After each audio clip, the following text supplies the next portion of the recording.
Bueno, bienvenidos. Vamos a estar viendo un nuevo algoritmo de reducción de dimensiones llamado TSNE o TSNE, también se le dice, creo, en inglés. Y vamos a ver un poco de qué se trata. Primero vamos a ver un poco de la motivación de la existencia de este algoritmo. Nosotros, bueno, generalmente en los datasets lo que solemos tener son puntos de n dimensiones. En los puntos de n dimensiones, si nosotros queremos entender qué está pasando, una de las cosas que podemos hacer es ir, diciendo, a ver esta dimensión, cómo se relaciona con esta otra, y vamos partiendo y vamos como tratando de entender todo por partes. Pero uno podría querer, intentar ver qué está pasando con todas las dimensiones al mismo tiempo. Y bueno, claramente lo máximo que uno puede llegar a ver es R3 como mucho, ninguno de nosotros ve en R4, entonces sería muy deseable tener alguna función que nos lleve puntos de Rn a R2, en donde podemos ver claramente, porque es un plano, nos lleve puntos de Rn a R2, de tal forma que podamos entender las relaciones que había en Rn. Esto ya un poco lo estuvieron viendo, esto es como un recap. La cuestión es que lo deseable sería que, que por ejemplo en este caso, supongamos que acá hubiera una función que mapea uno al otro, sería que los clústeres que estaban en un lado se conserven en el otro. Y bueno, también a forma de repaso, uno se podría preguntar, ¿y por qué no usamos PCA, por ejemplo? Esto también ya lo han visto. Supónganse que tenemos este ejemplo y trazamos la componente principal en donde está la mayor cantidad de varianza. Lo que vamos a hacer es proyectar, hacemos la proyección, le chantamos un eje X y ahí están, pasamos de R2 a R1, redujimos las dimensiones y entendemos visualmente qué es lo que estaba pasando en R2. Y uno podría decir, entonces se puede hacer esto de Rn a R2, o de Rn a R3, o de Rn a lo que uno quiera, y igual se va a poder seguir entendiendo. Pero enseguida también lo vieron, con un ejemplo no lineal, esa componente principal está inventada, pero igual ninguna es satisfactoria en este caso. Vamos a tener esta división. Esto claramente no es el tipo de divisiones que queremos. Nosotros lo que hubiéramos querido es primero que se separen los clústeres como mínimo, y después observen que en el clúster este naranja hay como un gradiente que va del rojo hasta el amarillo. Hubiera estado bueno conservar ese gradiente y conservarlo en el mismo orden y aparte separado del resto de los puntos. Entonces eso es lo que vamos a estar buscando. TSNE durante mucho tiempo, no sé si sigue siendo al día de hoy, pero durante mucho tiempo fue el estado del arte para pasar puntos en altas dimensiones a bajas dimensiones para poder verlos, a dos dimensiones particularmente. Entonces, vamos a empezar con un paper que se llama Stochastic Neighbor Embedding, pero antes de eso vamos a introducir dos herramientas que son fundamentales para entender este paper por el tipo por las herramientas que usa justamente. Bueno, la primera herramienta que vamos a introducir va a ser la función softmax. La función softmax lo que hace es mapear un vector de cada n dimensiones, llámenlo como quieran, varias dimensiones, y lo lleva a un vector de la misma dimensionalidad. Vamos a llamar al vector de entrada x y al vector de salida y. Entonces, lo que nos dice esta formulita es que la componente sub i del vector de salida va a ser igual a e a la x sub i sobre e a la x1 más e a la x2 más e a la x3 más e a la x4, todos abajo sumados. Bueno, más allá de la cuentita, vamos a ver cómo se comporta esto, que es lo más importante. Supongamos que tenemos un vector x, 1, 3, 2, la vamos a pasar por la softmax y ahí a la derecha tenemos los resultados. Entonces, lo que vamos a observar primero que nada es que se conservan, quién es más grande que quién, El 3 en x es más grande y del otro lado esa misma componente es la más grande, el 2 es el que le sigue y así. Y además, lo segundo que vamos a observar y que nos va a ser de muchísima utilidad es que la salida, todas las componentes de la salida suman 1. Ahí, deben sumar 0,98 por un error de redondeo o algo así. Pero la idea, esto suma 1. Vamos a ver otro ejemplo. En el siguiente ejemplo tenemos 20, 5 y 7 y vemos que mapea 0,99, 3 por 10 a la menos 7, 2 por e a la menos 6. Y lo que podemos observar acá es que en esta función los números, notablemente, tampoco es que, 20, 5 no es una locura, pero ya con que la diferencia sea, con que haya, cuando las diferencias están en números grandes, el número más grande de todos casi que se roba toda la probabilidad, porque e a la 20 es un número gigantesco, y e a la 21 es todavía, y así digamos cada vez más. Entonces, mientras más grandes sean, más se van a robar la probabilidad de los otros. E a la 20 sobre e a la 5 más e a la 7 no tiene nada que hacer, digamos, e a la 5 y e a la 7 no es nada comparado con e a la 20. Entonces, el e a la 20 se roba todo, pero igual, esto digamos, sigue sumando 1. Bueno, ahí está la propiedad de la sumatoria que nos da 1. Y voy a aclarar nada más, no voy a explicitar cómo ni por qué. Esto está relacionado de alguna forma, y tampoco sé que no, muchos de ustedes no vieron prueba, esto está relacionado con una distribución gaussiana. ¿Por qué lo digo? Porque si ustedes van al paper de TSNE y quieren leer el paper de TSNE, lo que van a ver es que dicen, modelamos esto como una distribución gaussiana. Pimma, y te chantan esta forma. Y vos decís, ¿qué distribución gaussiana? Porque si vos conocés la distribución gaussiana, decís, che, ahí dónde está. Y hay como una relación un poco más complicada, pero no voy a hacer más que mencionar eso para que cuando lo lean no sientan sientan como que no se sientan extraños y sepan que hay alguna relación ahí dando vueltas.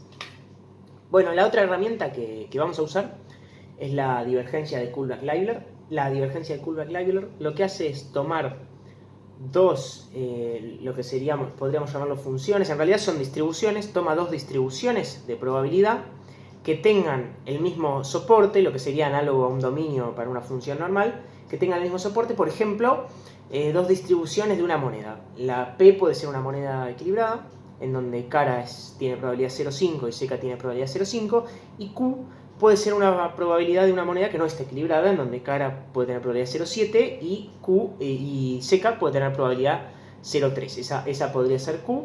Y entonces hacemos esa cuentita que ahora ya vamos a ver con un par de ejemplitos intuitivamente qué es lo que hace. Supongamos que tenemos dos distribuciones de probabilidad, una para Buenos Aires y otra para Londres, de las distintas cosas del clima, ¿no? Si está soleado, si está nublado, si hay tormenta, bueno, son Buenos Aires y es Londres, así que son bastante distintas. No importa acá tanto el detalle, pero si hacemos la divergencia de Kullback-Leibler entre Buenos Aires y Londres, nos va a dar 0,86. 0,86, bueno, es un número anecdótico, pero nos da ese número, digamos. Yendo un poco más allá, si hacemos la de Londres con Londres, nos da 0, y si hacemos la de Buenos Aires con Buenos Aires, también nos va a dar 0. Acá podemos empezar a entender que la divergencia de Kullback-Leibler nos da como una noción de distancia entre dos distribuciones, de alguna forma. Casi, porque la divergencia de Kullback-Leibler entre Londres y Buenos Aires nos da 0,92. Y si esto fuera una distancia, tendría que ser simétrica. Entonces, como no es simétrica, no es una distancia, pero de todas formas nos da una noción de, digamos, si este número fuera más chico, serían más iguales. Más allá de que la Buenos Aires-Londres no sea igual. Entonces, nos da como alguna noción de distancia. La divergencia de Kullback-Leibler está muy relacionada con un concepto que van a ver de entropía. Después van a ver seguramente la entropía cruzada, quizá para redes neuronales. Tiene mucho que ver con el entrenamiento de redes neuronales, así que es como que es bastante central en muchos temas. Bueno, ahora sí vamos a presentar Stochastic Neighbor Embedding. Vamos a tener nuestros puntos en Rn, que los vamos a llamar x1, x2, x3, x4, x sub i. Y vamos a tener nuestros puntos en R2, que se van a llamar I1, I2, I3, I4 y sub i. Y cada uno de estos el x1 mapeará a I1 y x2 mapeará a I2, y de esa forma conseguiremos que esto que queríamos, que se vean parecidos en un lado que en otro. Bueno, vamos a empezar por concentrarnos en la parte de Rn en este momento. Y vamos a empezar a definir para los puntos en X distintas cantidades, en realidad dos cantidades que ahora vamos a ver. La primera que vamos a ver, el primer número que vamos a definir es la disimilaridad. La disimilaridad nos da justamente, como el nombre lo indica, es como qué tan no similares son, sería semánticamente lo que eso nos quiere decir. Y bueno, qué tan no similares son, algo tendrá que ver con la distancia, porque qué tan separados están, algo tiene que ver con qué tan no similares son. Entonces, ahí la vemos arriba a la distancia, eso es esperable, pero abajo en el denominador tiene un factor sigma sub i, bueno, ahora no vamos a hablar de qué se trata, un poquito más adelante sí, cuando introduzcamos el segundo número que vamos a inventar, por así decirlo, o que inventaron los que hicieron el paper. Pero lo que podemos apreciar es que si sigma sub i puede variar según que sub i sea, o sea, sigma sub 1 es distinto a sigma sub 2 y así pueden ser distintos porque sí, porque en principio si tiene el subíndice, ¿por qué no va a ser distinto? Entonces, la disimilaridad de 1 a 2 podrá ser distinta a la disimilaridad de 2 a 1. Si bien arriba la distancia es la misma, abajo el número que va a estar dividiendo va a ser otro. Esa es la primera noción que podemos notar. Bueno, el segundo número que vamos a definir va a ser la probabilidad P i sub j, que es la probabilidad de que i sea vecino de j, de que el punto en x, de que el punto en el dominio este de altas dimensiones sub i sea vecino del punto sub j. Entonces, para esto lo que vamos a hacer es aplicar la softmax que acabamos de ver y con eso nos garantizamos, y eso es lo bueno, nos garantizamos que esta probabilidad suma 1, dado un i, digamos, P sub 1, si sumamos por todos los j, esto nos va a sumar 1. P sub 2, si sumamos por todos los j, esto nos va a sumar 1. Nos garantiza eso, nos garantiza que esto va a ser una probabilidad. Entonces, lo que vamos a poner en los exponenciales es menos la disimilaridad.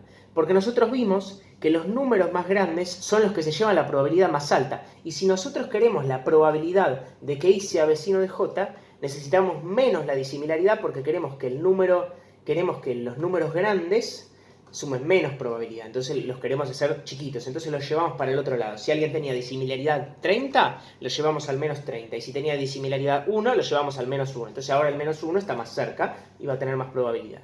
Entonces ese va a tener más probabilidad de ser vecino. Bueno, vamos a ver unos ejemplos de todas formas.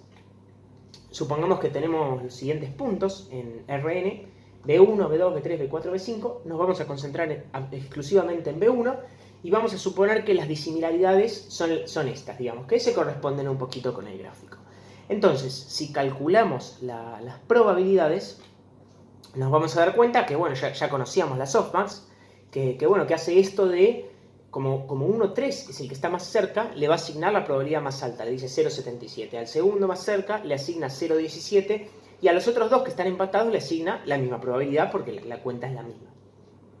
Ahora, para entender un poco más, vamos a dividir por 2 todas las disimilaridades. O sea, las distancias relativas, digamos, que tienen entre sí, son las mismas, pero hicimos todo más chiquito, lo juntamos todo un poquito más. Y vamos a ver qué pasa con estas probabilidades. Vemos que siguen respetando, porque digamos esto sigue siendo una softmax, el 1,3 sigue siendo más grande, el 1,4 sigue siendo más grande.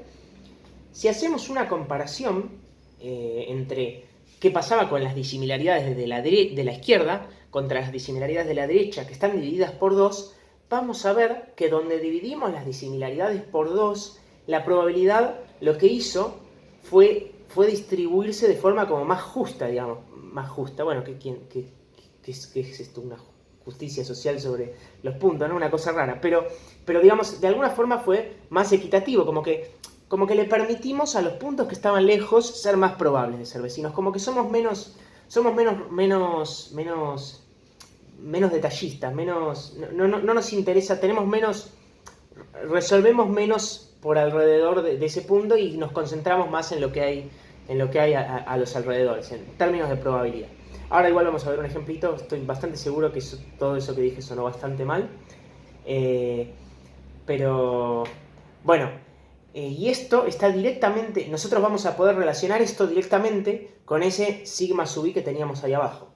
¿Cómo? Bueno, supongamos que tenemos el siguiente mapeo de puntos, ¿no? Nos vamos a concentrar en el punto sub i, que está ahí marcado, y en ese punto sub i lo que vamos a hacer es pensar que, bueno, ese sigma sub i a mayores, como dijimos, las disimilaridades más chicas se van a escalar hacia abajo todas, y entonces esa probabilidad se va a distribuir más en los vecinos cerca, digamos en los que están más lejos, y el que está más cerca va a tener efectivamente menos y se la va a acomodar a los que están más lejos. Lo que podemos observar es que en este espacio no todos los puntos tienen como la misma densidad en los grupos. Por ahí hay un grupito que está muy muy juntito y otro grupito que está mucho más separado y son grupos separados igual. Entonces a lo que nosotros nos gustaría es como ser justos con las distintas densidades del espacio y tratarlas como si no hubiera un problema de densidades en el espacio. Para hacer esto bueno, esto es lo que estábamos diciendo, vamos a hacer que sigma sea tal que K vecinos entren en un radio sigma de ese punto. Entonces, por ejemplo, para K1, los radios que vamos a tener en cuenta, los sigmas que vamos a tener en cuenta, son los siguientes. Vemos que los sigmas para cada punto son tales que siempre entra el primer vecino, por lo menos, adentro de ese punto. A ese K lo vamos a llamar perplexity.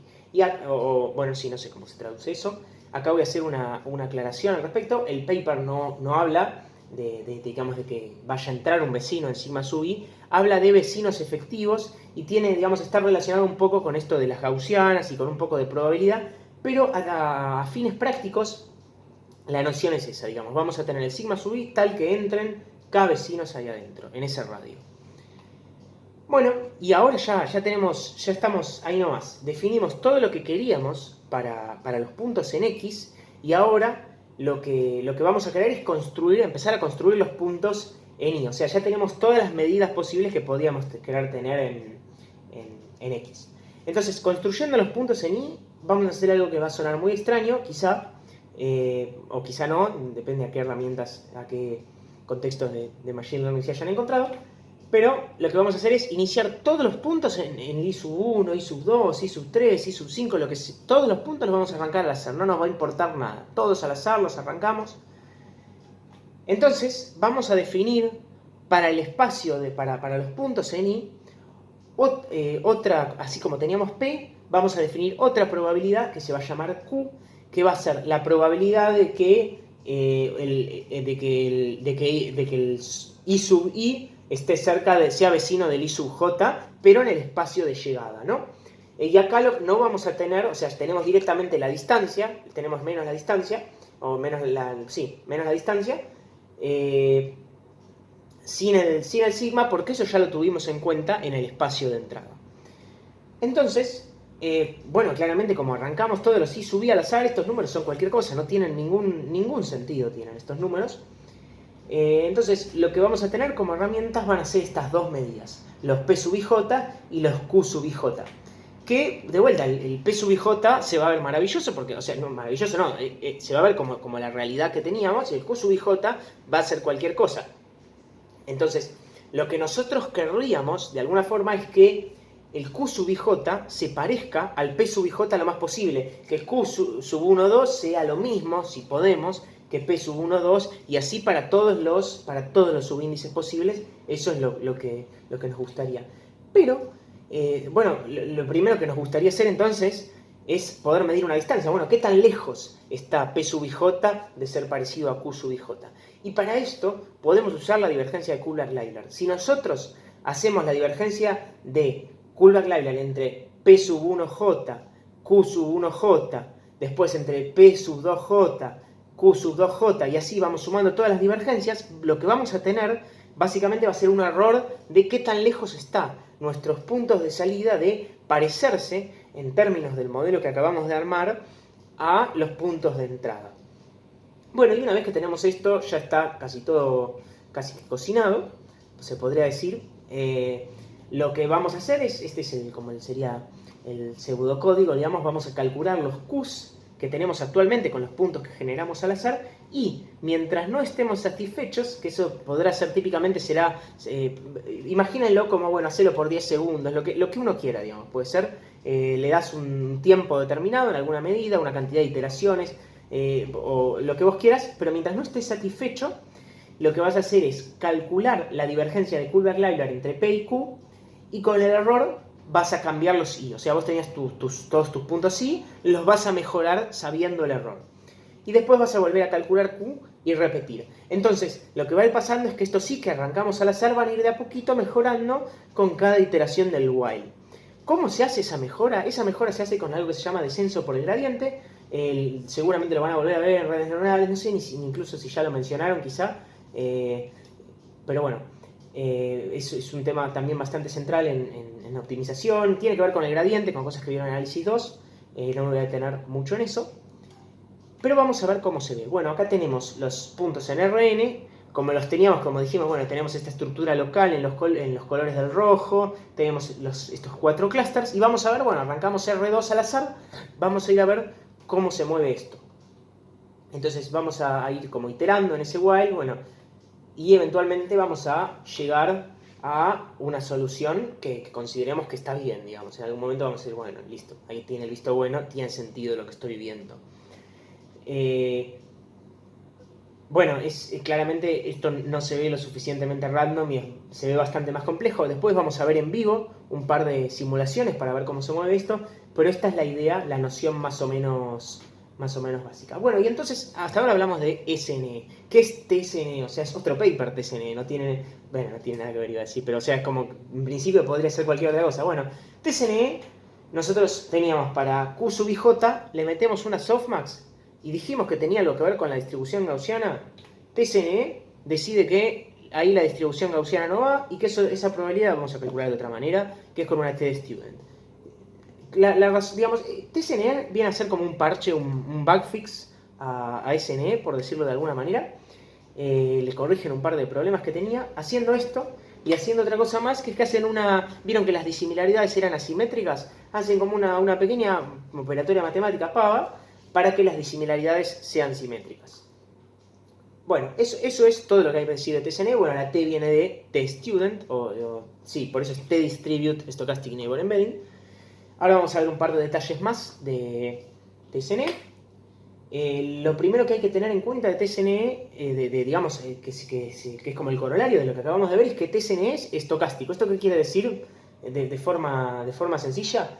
Que a medida que lo vayamos corriendo, lo corremos varias veces, nunca nos da, bueno, capaz hay un set de puntos para los que da lo mismo, pero típicamente si arrancamos al azar y vamos mejorando eso, siempre vamos a obtener respuestas distintas. Y está bien correrlo quizá varias veces para encontrar respuestas distintas. Esto lo estaba leyendo recién en uno de los autores del paper, que incluso a veces uno quiere correrlo varias veces y la visualización que más le convence o que menos divergencia de Kullback-Leibler termina teniendo es la que termina usando para entender el problema, porque a veces uno le dice, bueno, arrancás al azar y hacelo, esto que decíamos del while not satisfecho, bueno, le decís hacelo por 10 segundos, por decir una babada, ¿no? Lo decía hacelo por 10 segundos y por ahí arrancó muy mal al azar. Ya tuviste mucha mala suerte al principio, arrancó mal al azar y esos 10 segundos no le alcanzan.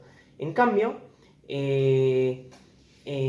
digamos, si de repente tenemos suerte, capaz que en esos mismos 10 segundos llegamos a algo mejor. Entonces está bueno hacer varias corridas. Bueno, la segunda característica que tiene TSNE, y es como que de alguna forma lo condena, entre comillas, a usarse solo para motivos de visualización, y es que no se puede usar para nuevos puntos, o sea, para predecir. Por ejemplo, nosotros si teníamos un dataset antes con PSA, por ejemplo, lo podíamos hacer con PSA, entrenar todo un modelo con PSA, que bueno, todavía creo que no vieron nada de esto, pero bueno, podíamos agregar nuevos puntos y de repente, si analizábamos qué pasaba con los puntos que habíamos transformado, podíamos con un nuevo punto ya entender qué estaba pasando en relación a los anteriores. Acá con TSNE, por la forma en la que se optimiza y por los costos de tener que calcular de vuelta todas las distancias si aparece un nuevo punto, es que, digamos, no se pueden agregar nuevos puntos. Entonces, nosotros tenemos de este lado la foto en alta dimensión en los X, y de este lado vamos a poder sacar solo una foto y mandarlo a R2. Ahora, TSNE lo que provee son muy lindos resultados y por eso es uno de los mejores algoritmos que hay para visualizar. Ahora vamos a ver ejemplos. Bueno, lo otro que hay que notar es que las distancias son caras. Imagínense que para todas estas disimilaridades lo que hay que hacer es calcular las distancias. Si tenemos 100.000 puntos, hay que calcular la distancia de todos los puntos con todos los puntos. Y eso es, en principio, hay que calcular la distancia de todos los puntos con todos los puntos. Y eso es caro. ¿Y cómo es? Como eso es caro, y también es caro también respecto de la dimensión, porque lo que estamos haciendo ahí es haciendo un producto de entre los vectores y después sacando estamos haciendo el producto entre estamos haciendo el cuadrado de cada uno de los componentes de esa resta y después una raíz, que la raíz es una operación cara, y estamos haciendo eso para muchos puntos. La dimensión va a jugar un papel importante porque ahí vamos a estar sumando más dimensiones. O sea, lo importante es que la dimensión va a jugar un papel importante, y mientras más grande la dimensión, más hardware vamos a tener que usar, más tiempo perdemos, más plata se gasta y más osos polares mueren. Y nadie quiere matar osos polares. Entonces, y bueno, quizá el algoritmo tampoco, quizás no termine o digamos, lo que se aconseja es lo que voy a mostrar ahora. No tengo muy claras las consecuencias en tiempo, digamos, no las tengo muy claras de cuál es la diferencia en tiempo de no hacer esto, pero estoy bastante seguro que puede ser bastante grande y molesto para muchos puntos y muchas dimensiones. Lo que se suele hacer es, se tienen los XYs en Rn, se hace, bueno, ahí hay un SVD o PCA, y se lo pasa a una dimensión K menor a n, y ahí tenemos los X' sub i, y esos son los que transformamos a TSNE. Y si tenemos suerte, generalmente la tenemos, porque no hicimos nada tampoco tan extraño, tampoco, por ahí reducimos a 50 dimensiones, algo que estaba en 150, ¿cuánto podemos perder? Tendremos algo en TSNE del otro lado que tiene sentido. Bueno, les traigo un pequeño ejemplito que está en el paper de TSNE, y es MNIST, no sé cómo se pronuncia, MNIST, creo que ya lo vieron, son dígitos manuscritos, imágenes de dígitos manuscritos clasificados, digamos. Todos los primeros son ceros, todos los segundos son unos, tenés todo el enlace con esas imagencitas y con qué es cada imagen. Bueno, cuando se hace TSNE, después de hacer TSNE, si se le ponen colores a los grupos, vemos que TSNE separa muy bien los distintos grupos de números. Y más aún, hablando de esto de la estructura local y ese gradiente de colores que vimos, si nos acercamos, por ejemplo, y esto lo hace el paper, al grupito ese rojo, por ejemplo, de los ceros, vemos que los ceros que son más curvados y que son más achatados están por la parte de abajo, que los ceros más redondeados están de este lado, que hay unos ceros más como rectos de este otro lado para acá arriba, y entonces es como que también dentro de los propios ceros se diferencia los distintos ceros. Bueno, y por último, antes de la próxima parte, que va a ser como un corte en donde les voy a mostrar demos de TSNE corriendo, las referencias, está el paper de Stochastic Neighbor Embedding, esto que les decía que es como un bug fix, que es el paper de TSNE, y la sección 8.7 del apunte de la cátedra, en donde pueden ver la teoría de esto.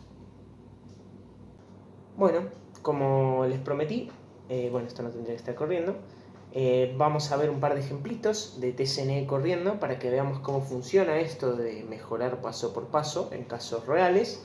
Entonces para eso está esta página, van a tener el link allá. No, es allá me parece, no sé dónde estoy mirando, pero porque me pego no sé dónde. Pero bueno, van a tener el link para probarlo ustedes mismos.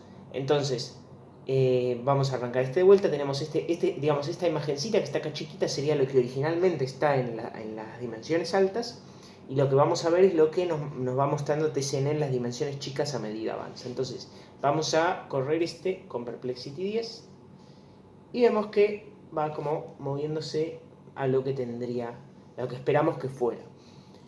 Vamos entonces ahora a aumentar la Perplexity a 100, y lo que vamos a ver es que en esta corrida, como pusimos la Perplexity muy alta y solo tenemos en realidad, justamente como tenemos 10 puntos por lado, en este cuadrado, tenemos 100 puntos en total. Entonces, le estamos diciendo que en ese sigma queremos que haya 100 puntos, y esos son todos los puntos. Entonces, es como que estamos distribuyendo, que queremos que todos estén a la misma distancia, y eso no se puede, y TSNE hace cualquier cosa.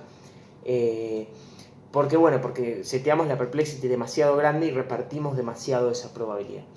Ahora vamos a ver un ejemplo sencillito en donde vemos que el original son dos clustercitos bien separados, y vemos que, claramente con la Perplexity 100 va pasando lo mismo. Pero lo interesante, primero voy a setear la Perplexity en 20, por ejemplo. Vemos que esto separa muy bien los clusters, los concentra. Igual esto todavía no terminó bien ahí. Los concentra como estaban originalmente. Si yo achicara la Perplexity en este caso, vamos a ver que va a... esto es nuevo. Va a separar los clusters, pero se va a concentrar más en las distancias chiquitas entre los pequeños grupos de puntos que había en medio del mismo clúster. Incluso dejó acá, este naranja, separado del resto del mundo, cosa que no tendría que ser. Vamos a ver qué otra más interesante hay. Por ejemplo, esta que es un anillo, vamos a ponerla con Perplexity 2. Vemos que no logra mucho. Vamos a aumentar los puntos a 200, por ejemplo. es importante saber que a medida que aumentamos la cantidad de puntos, la perplexity también tiene que aumentar.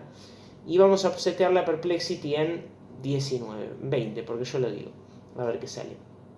Y vemos que sale algo como lo que esperábamos que saliera de acuerdo al original, digamos. Bueno, ustedes pueden seguir jugando con esto. Está el link ahí.